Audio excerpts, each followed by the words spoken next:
अस्सलामु अलैकुम वरहमतुल्लाह। मैं जैसा कि आप जानते हैं कि मैं अभी 12th के पिछले सालों के क्वेश्चन अपने अज़ीज़ तलबा और तालिबात के लिए हल करके ला रहा हूँ। उसकी अगली कड़ी जो है, कल मैंने 8 क्वेश्चन करवाए थे 2025 में। जो ऑब्जेक्टिव्स, जो मारूज़ी सवालात पूछे गए थे, तो उसमें से 8 मैंने शुरू किया था। 8 तक मैंने हल करवाए थे। कल वो पहला वीडियो था। अब उस सिलसिले को आगे बढ़ाते हुए हम आगे चलते हैं। आप देखिए कि सवाल नंबर 8 था। आज हम सवाल नंबर 9 से अपनी बात शुरू कर रहे हैं।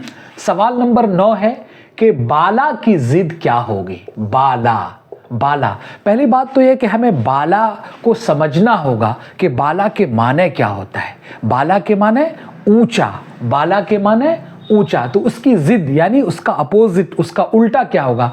ए में है पस्त है, बी ऑप्शन बी में पुष्ट है, ऑप्शन सी में बस्त है और ऑप्शन डी में दश्त है। तो यहाँ पर जो है बाला के माने ऊंचा, तो इसी तरह ऑप्शन ए इसका सही होगा कि पस्त। पस्त के माने नीचा, तो बाला की जिद क्या होगी, पस्त होगी। ठीक है, अब आगे चलते हैं। सवाल नंबर 10 है कि रुबाई की जमा क्या होगी। मेरे अजीज बच्चों, आपको समझना होगा कि सिर्फ एक क्वेश्चन से एक क्वेश्चन को हल नहीं करना है। एक क्वेश्चन से हम कई तरह के सवालात, कई तरह के जवाबात को निकालने की कोशिश करेंगे, क्योंकि मुमकिन ये ज़रूरी नहीं है कि जो सवाल हम हल कर रहे हैं वही सवाल आए।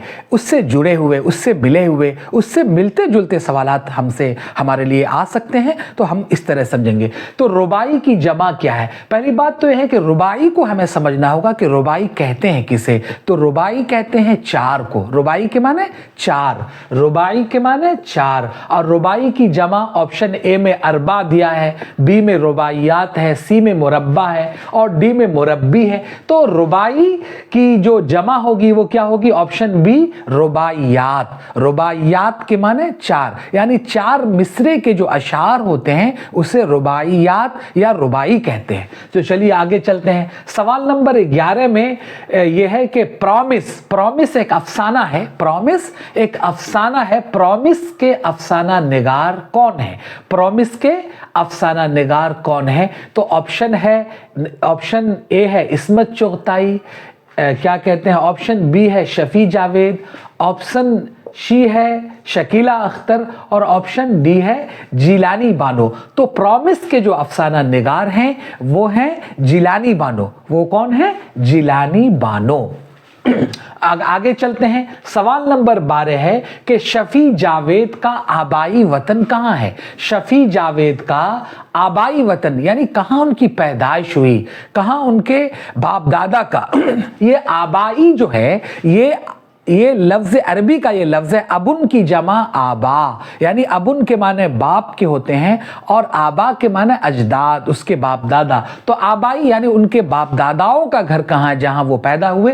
तो शफी जावेद का आबाई वतन कहाँ है। Option A Darbhanga, option B Patna, option C Muzaffarpur और ऑप्शन डी गया। तो शफी जावेद का जो आबाई वतन है वो ऑप्शन सी मुजफ्फरपुर है।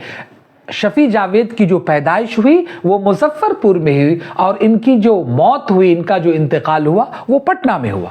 तो आगे चलते हैं सवाल नंबर 13 को लेकर।